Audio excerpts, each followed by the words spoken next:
The limo was gone.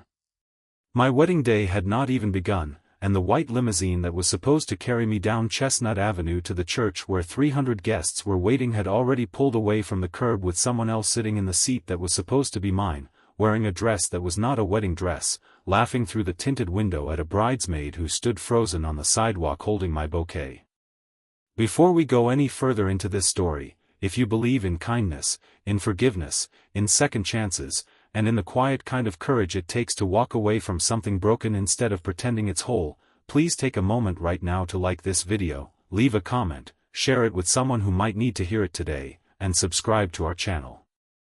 Stories like this one mean something only when they're shared, and our community grows stronger every time someone new decides that hope is worth believing in. Now let's go back to the morning it all began, because to understand how a bride ends up standing on a curb in her wedding gown watching her own transportation vanish down the street, you have to understand the 2 years that led up to it. My name is Claire Whitfield, and on the morning of my wedding I woke up at 5:40 with the kind of nervous energy that feels like static under the skin. Sunlight was already climbing over the maple trees outside my childhood bedroom window, the same window I had stared out of as a teenager dreaming about exactly this kind of day, and for a moment I let myself lie there and feel grateful. I was 29 years old, marrying a man named Grant Sutcliffe, a contractor with calloused hands and an easy laugh, a man I had loved since we met at a mutual friend's barbecue 4 years earlier when he spilled lemonade on my sandals and apologized so sincerely that I forgot to be annoyed.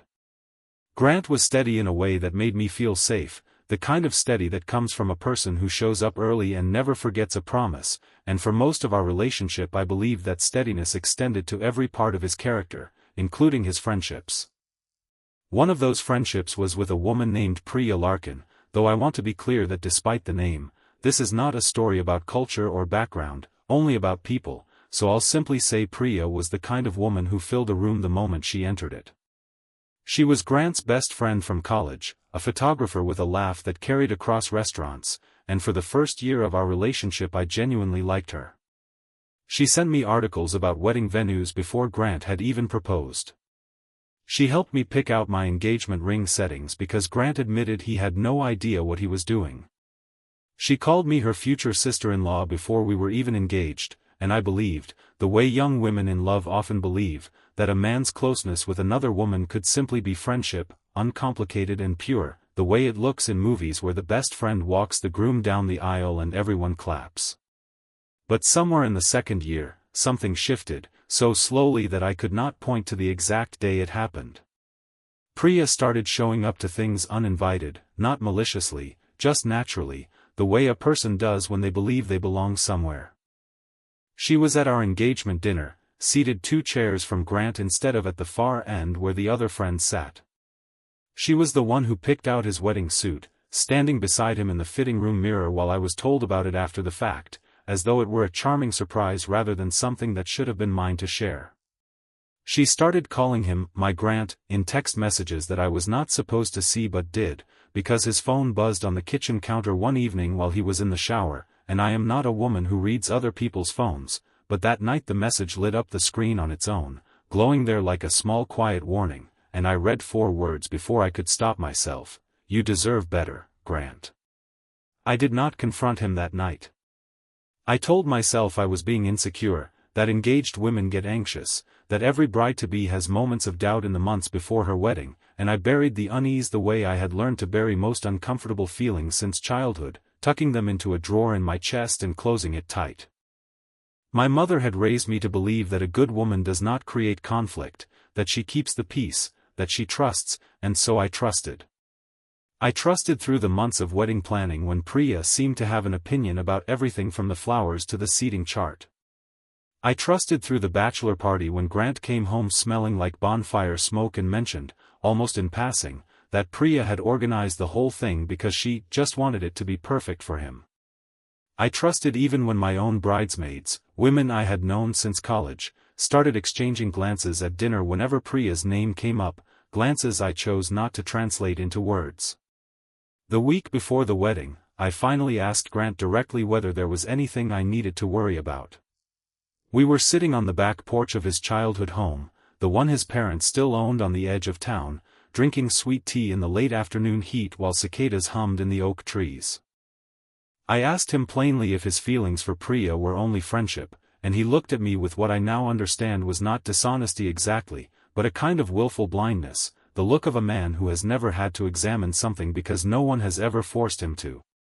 He said Priya was like a sister to him, that I had nothing to worry about, that I was the only woman he wanted to marry, and he said it with such warmth in his voice that I let the drawer in my chest close again, telling myself that love means choosing to believe the person you love, even when a small cold voice somewhere inside you whispers otherwise.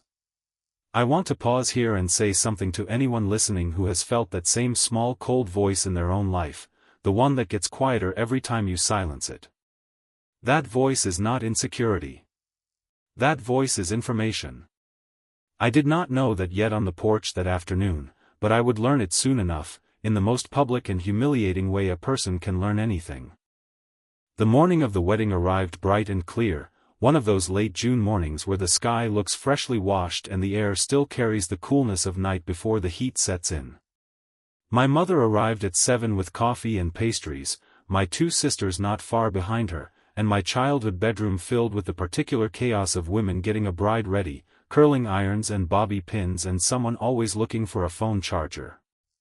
My best friend since 3rd grade, a woman named Odette Marsh, arrived last, carrying my dress in a garment bag like it was a sleeping baby, and the moment she zipped it open and I saw the ivory silk catching the morning light, something in me settled. Whatever doubts had crept in over the past months, I told myself, this was still the day I had dreamed about, and Grant was still the man I loved, and love, real love, survives small storms. The plan was simple. A white stretch limousine, paid for by Grant's parents as a wedding gift, was scheduled to arrive at my parents' house at 10:30 to collect me, my mother, and my 2 bridesmaids, and carry us the 15 minutes to St. Agnes Church on the other side of town, where Grant and 280 guests would already be waiting. The limousine company had confirmed twice, once by email and once by phone call the day before, and my father, a retired postal worker who took punctuality as seriously as scripture, had walked out to the end of the driveway at 10:15 just to make sure he would see it coming. At 10:28, a white limousine did pull up to the curb in front of my parents' house. My father waved his arm, calling up to the porch that it had arrived, and there was a flurry of movement inside, my mother grabbing her purse, my sisters gathering their things, Odette helping me down the stairs carefully so I wouldn't trip on my hem. But as I stepped out onto the porch in my wedding dress, veil not yet pinned, bouquet still sitting on the hallway table waiting to be carried out, I watched through the morning sunlight as the limousine door opened, and a woman climbed out, not into the car, but out of it, wearing a fitted emerald dress and holding a garment bag of her own. It was Priya. She was already there. She had already been inside the limousine, and as I stood frozen on the porch steps, my bouquet forgotten inside, I watched her lean back into the open door and say something to the driver, and then the door closed again, and the limousine pulled away from the curb, taillights glowing faintly red in the bright morning sun, turning left at the end of the street and disappearing toward downtown instead of toward the church. For a moment nobody on the porch said anything. My mother's hand was still frozen halfway to her purse. My sisters stood with their mouths slightly open. Odette, standing just behind me on the top step, was the first to move, jogging down to the sidewalk where a young bridesmaid I did not recognize, one of Priya's friends apparently, stood looking almost as stunned as we were, still holding a spare bouquet that had clearly been meant as a decoration for the limo's interior. Odette asked her, not unkindly but firmly, what exactly had just happened, and the young woman, flustered, explained that Priya had told the driver there was a change of plan, that she needed to be dropped at a boutique downtown first to pick up something urgent for the reception, and that the driver, assuming Priya was part of the wedding party with authority to redirect the car, had simply followed her instructions. I want to be honest about what I felt in that moment, standing on my parents' porch in my wedding dress with my bouquet still sitting untouched on the hallway table, watching the vehicle meant to carry me toward the happiest day of my life disappear around a corner with another woman inside it. I did not feel rage, not at first. I felt something colder and quieter than rage, a kind of falling sensation, like the floor of my chest had simply given way, because in that instant, standing there in the bright June sunlight with birds singing obliviously in the trees around us, I understood something I had been refusing to understand for 2 years. This was not an accident. This was not a scheduling mishap. This was a woman who believed, on some level, that she had a claim to something that belonged to me, and she had acted on that belief without a flicker of hesitation, boldly, in broad daylight, on the morning of my wedding, in front of my entire family. My father, a quiet man who rarely raised his voice, was already pulling out his phone to call another car service, his jaw set in a way I had only seen a handful of times in my life. My mother had her arms around me, murmuring that we would fix this, that we still had time, that these things happen. But I remember standing there in the sunlight, feeling the weight of the dress on my shoulders, feeling my heart pounding against the tight bodice, and thinking with a clarity that surprised me, this is not actually about the limousine. Odette drove me to the church herself in her own car, a sensible gray sedan that smelled like coffee and old parking receipts, with me sitting sideways in the passenger seat because the dress would not fold properly, my veil bunched against the window, my mother and sisters following behind in my father's truck. We arrived nearly 40 minutes late, and as we pulled up to St. Agnes, I could see through the tall front doors of the church that the pews were full, that the string quartet Grant's mother had hired was still playing, looping the same soft prelude over and over, that guests were beginning to twist in their seats and check their phones. And standing near the side entrance, pacing in his gray suit with his phone pressed to his ear, was Grant. I did not go inside right away. Odette parked at the side of the building, out of view of the main doors, and I sat there in the car for a long moment, my hands folded in my lap over the silk of my dress, trying to steady my breathing. Odette did not rush me. She simply sat beside me, engine off, and let the silence stretch, occasionally reaching over to squeeze my hand, and I remember being grateful in that moment for a friendship that had never once, in over 20 years, required me to perform anything I didn't feel. When I finally did walk toward the side entrance, Grant saw me and practically ran over, his relief so visible it was almost comic, telling me he'd been calling and calling, that Priya had told him there was traffic and that she was helping bring me some emergency thing from a boutique, that he hadn't understood why I wasn't answering my phone. And I watched his face as I told him, plainly and without raising my voice, that Priya had gotten into our limousine and taken it downtown, leaving me and my mother and my bridesmaid standing on the porch in our wedding clothes with no car at all. I watched something flicker across his face, something that might have been confusion, might have been the first genuine crack of doubt he'd allowed himself to feel about his best friend in years, but it passed so quickly, replaced almost immediately by a kind of automatic defense, an instinct to soften what had happened, and he said, "I'm sure she didn't mean it like that, she probably just thought she had time," and in that single sentence, spoken 30 minutes before he was supposed to promise to choose me for the rest of his life, I understood everything I needed to understand. I did not walk into the church that day. I stood there in the side hallway of St. Agnes, hearing the murmur of 300 guests through the heavy wooden doors, hearing the string quartet begin the processional for what must have been the 4th or 5th time, and I looked at Grant, this man I had loved fiercely and patiently for 4 years, and I asked him one question. I asked him whether, if I told him right now that I needed him to choose, in this moment, between his friendship with Priya and his marriage to me, whether he could do it without hesitation. And he did not answer immediately. He opened his mouth, and something crossed his face that looked like panic, like a man realizing too late that a question he assumed was rhetorical actually required an answer, and in the 3 or 4 seconds of silence that followed, I got my answer anyway. I reached up and unpinned my veil, folding it carefully because even in that moment some old part of me still cared about not ruining beautiful things, and I slid the engagement ring off my finger, the ring Grant had proposed with on a hiking trail overlooking the valley where we'd had our first date, and I placed it gently into his open palm. I did not throw it. I did not scream. I did not make a scene in front of 300 guests, though I certainly could have.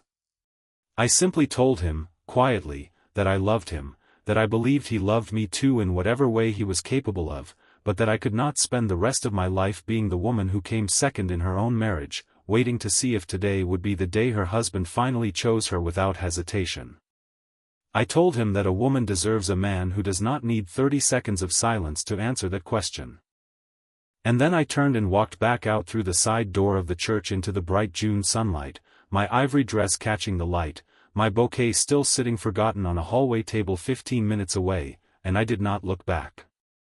If this story is moving something in you right now, I want to gently pause and ask our community to take just a moment to like this video and leave a comment below, because the next part of this story, the part about what happens after a woman walks away from the life she thought she was supposed to have, is the part that I think matters most, and I would love to hear from you about a moment in your own life when you had to choose yourself, even when it was terrifying to do so. The days that followed my wedding that wasn't are, even now, a strange blur in my memory, the way trauma often compresses time into a fog you can only examine later, piece by piece. I remember my mother driving me home from the church in silence, both of us still in our formal clothes, the air conditioning in her car blasting against the June heat while neither of us said a word for the entire 15-minute drive. I remember walking into my childhood bedroom, the same one I had woken up in that morning full of nervous joy, and sitting on the edge of the bed still wearing my wedding dress because I did not have the energy to change out of it, staring at the garment bag Odette had zipped open with such tenderness only hours before.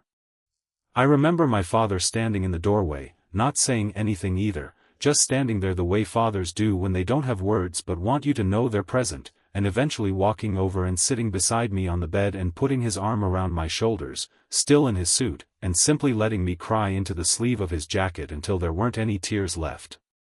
The wedding had cost, between the venue deposit and the caterer and the flowers and the dress and 100 smaller things, nearly $40,000, most of it saved painstakingly over 3 years by two people who did not come from money and did not expect anyone to bail them out. I want to be honest that in the days after, a part of me grieved that money too, grieved the loss of something so carefully built, but mostly I grieved something less tangible, the loss of a future I had spent 4 years imagining in specific, tender detail. The house with the wraparound porch Grant and I used to talk about, the 2 kids we joked about naming after our grandparents, the version of my life at 40 that included growing old with a man I had trusted completely. Priya, I later learned, had not intended for the limousine incident to become the spark that ended the engagement. According to Odette, who heard it secondhand from a mutual friend, Priya's explanation was that she had needed a ride downtown to pick up a surprise gift for Grant and had assumed there was plenty of time before the limo needed to collect the bride, not realizing, or perhaps not caring to check, how tightly the schedule had actually been planned. Whether or not that explanation was true, and I have my doubts, it did not particularly matter to me by that point. The limousine was not the wound.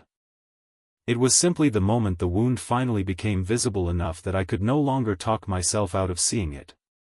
Grant called me 11 times in the 3 days after the wedding. He left voicemails that ranged from apologetic to desperate to, by the 3rd day, quietly angry, accusing me of overreacting to what he called a misunderstanding, of embarrassing him in front of everyone by walking out instead of talking it through like adults. I listened to each voicemail once, sitting alone in my childhood bedroom with the phone pressed to my ear, and I noticed, with a strange clinical distance, that not once in 11 voicemails did he say the words, "I ended things with Priya," or "I understand why you left," or "You were right to leave." He apologized for the limo. He apologized for the confusion. He apologized, eventually, for making me feel like I wasn't his priority.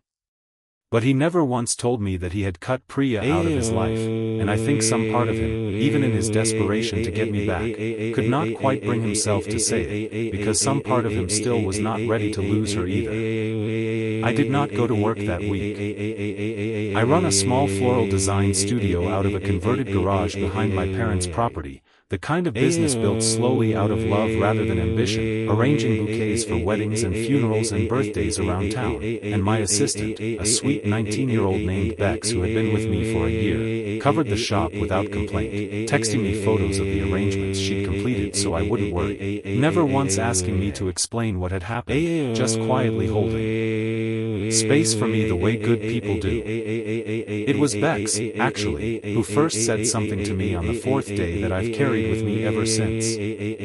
She stopped by my parents' house to drop off a paycheck I didn't need urgently, and she found me sitting on the back porch in sweatpants, staring at nothing, and she sat down next to me and said, without any dramatics, that she'd once read somewhere that the bravest thing a person can do is refuse to shrink themselves just to keep someone else comfortable.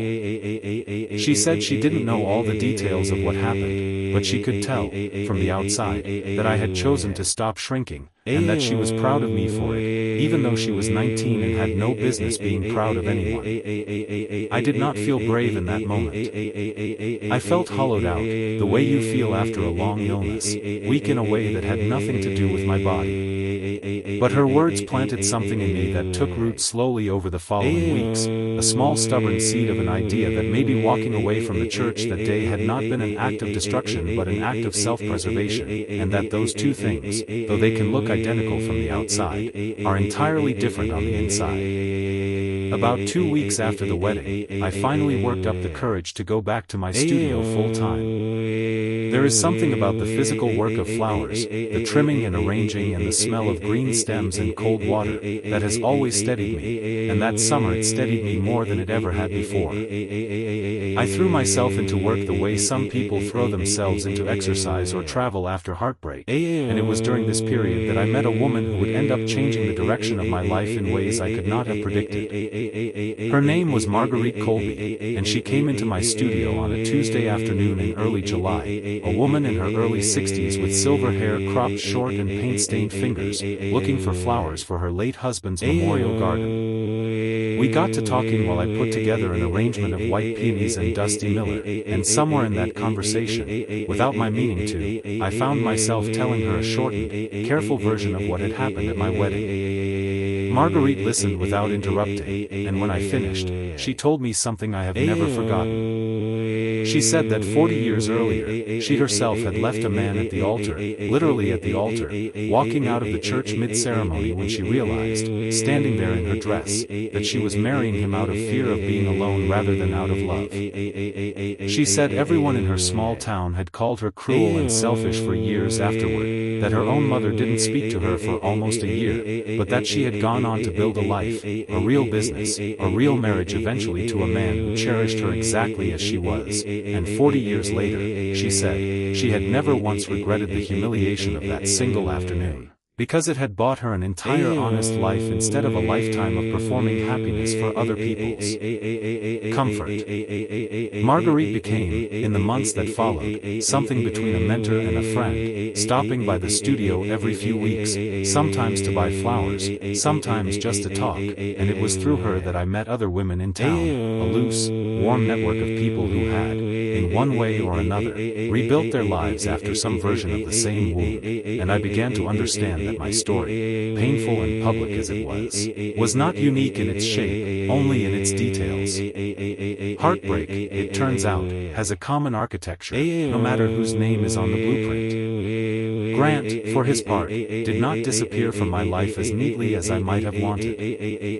Carnwood, our town, is small enough that we shared a grocery store, a gas station, several mutual friends, and for the first few months after the wedding, running into him was an occupational hazard of simply living my life. I saw him in early August at the farmer's market, standing near the tomato stand, and I remember my whole body tensing at the sight of him before I even consciously registered who it was. He looked thinner than I remembered, tired in a way that surprised me, and when our eyes met across the crowded market, he didn't approach me, just gave a small, sad nod, and I gave one back, and we both continued on with our shopping, and I remember walking to my car afterward and realizing, with something like relief, that my hands weren't shaking anymore.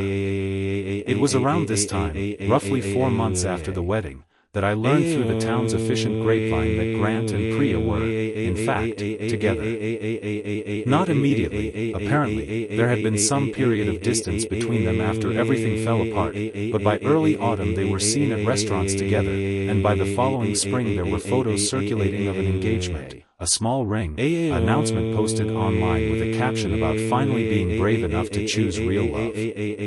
I will not pretend that seeing those photos did not hurt. It hurt in a sharp, unexpected way, a fresh cut over an old scar, because some small childish part of me had wanted, I think, for Grant to spend years mourning what he'd lost, to prove that I had mattered as much as I believed I had. But the larger, steadier part of me, the part that had been growing quietly all those months through work and friendship and Marguerite's stories and Bex's quiet loyalty, understood something important in that moment, standing in my kitchen scrolling through an engagement announcement that was not meant for me but that the internet delivered anyway. I understood that Grant and Priya finding their way to each other did not diminish what had happened to me. It simply confirmed it. Whatever had been growing between them for 2 years, whatever unspoken current had pulled Priya into that limousine on my wedding morning, had been real, and I had not been imagining it, and I had not overreacted, and the peace that came from that confirmation was worth more to me than any wedding could have been. I want to take a moment here, gently, to speak directly to anyone in our community who has ever doubted their own instincts the way I doubted mine for 2 long years.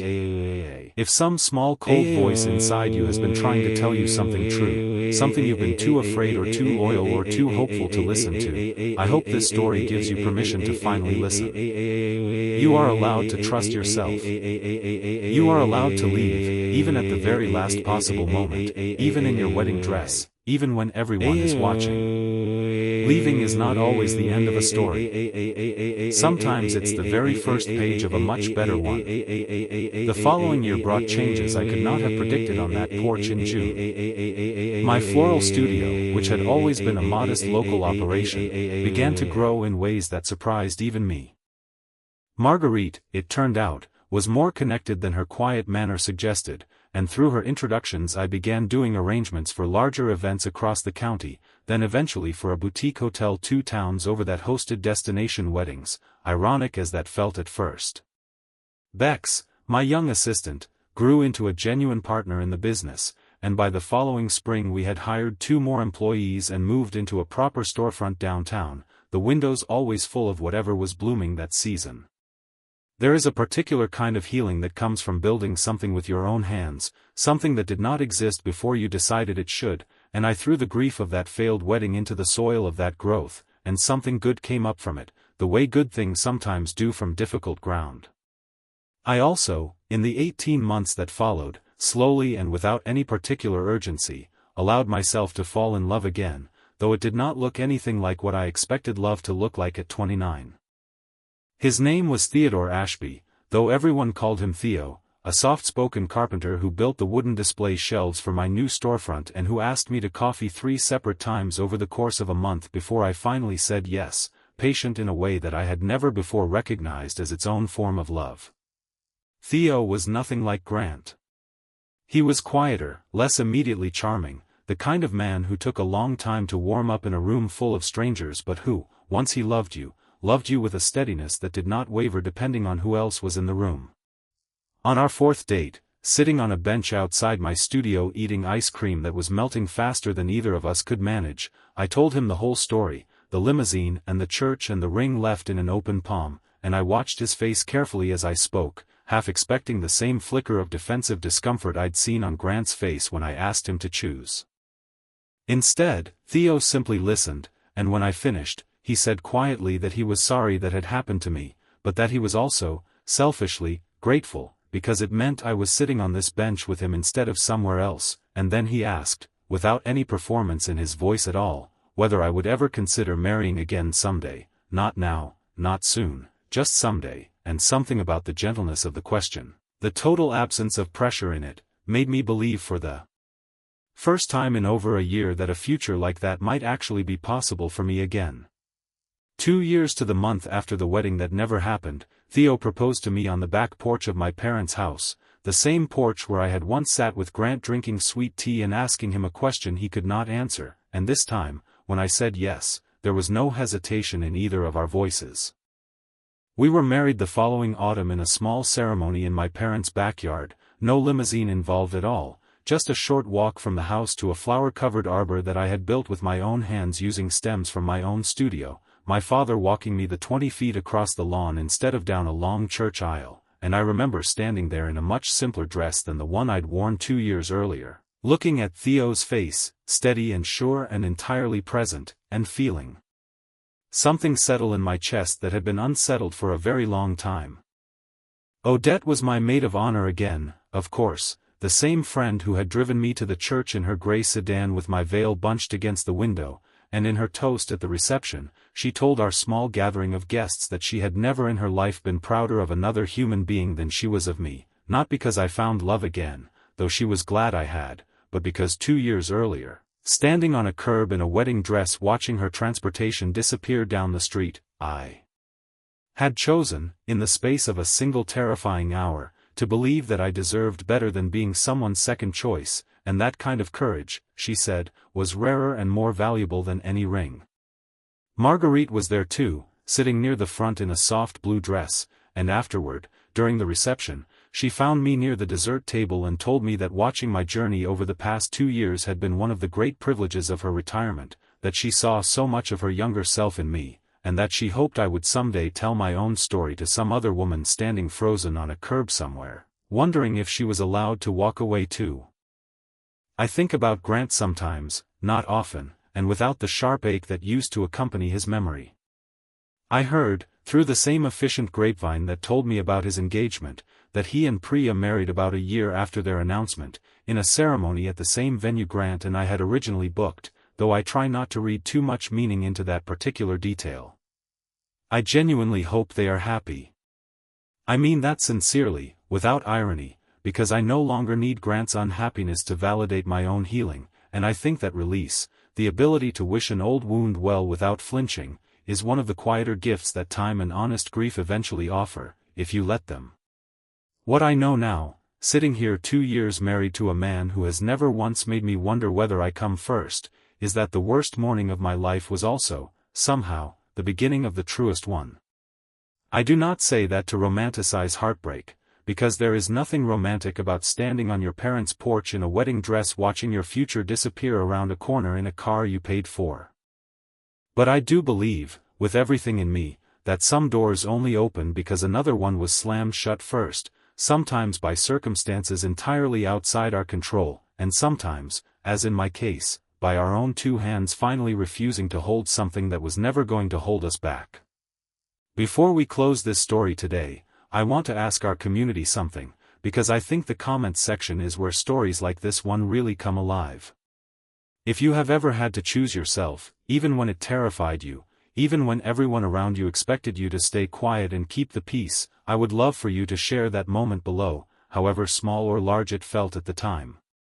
Sometimes just writing it down for strangers to read is its own kind of healing, and I promise you, someone reading this today needs to hear that they are not the only one who has ever had to leave a ring behind in order to finally pick their own life back up.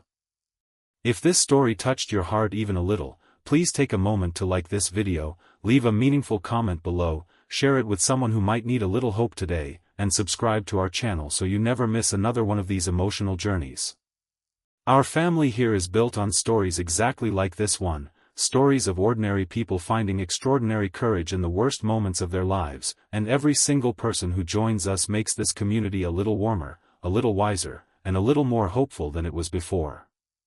I think back sometimes to that morning, to the exact moment the limousine door closed and the car pulled away down Chestnut Avenue, and I remember thinking, in the strange slowed-down clarity that trauma sometimes grants us, that my whole life had just changed and I did not yet know whether that change was a tragedy or a mercy.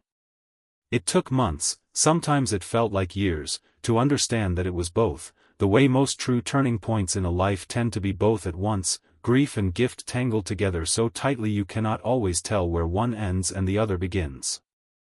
But I know now, standing on this side of it, married to a man who chose me without hesitation, running a business I built with my own 2 hands, surrounded by friends and family who never once made me feel foolish for walking out of that church, that the bride who stood frozen on that curb in her wedding dress, watching her future disappear around the corner, was not losing her life that morning.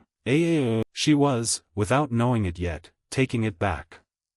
Thank you, from the bottom of my heart, for spending this time with our channel and with my story today. If you believe, as I do, that kindness and forgiveness and hope and second chances are not just nice ideas but real forces capable of rebuilding a shattered life, then you already understand exactly why stories like this one matter, and why our community keeps growing one honest heart at a time. Until the next story, take care of yourselves, be gentle with your own wounds, and never be afraid to leave the ring behind if it means finally taking back your life.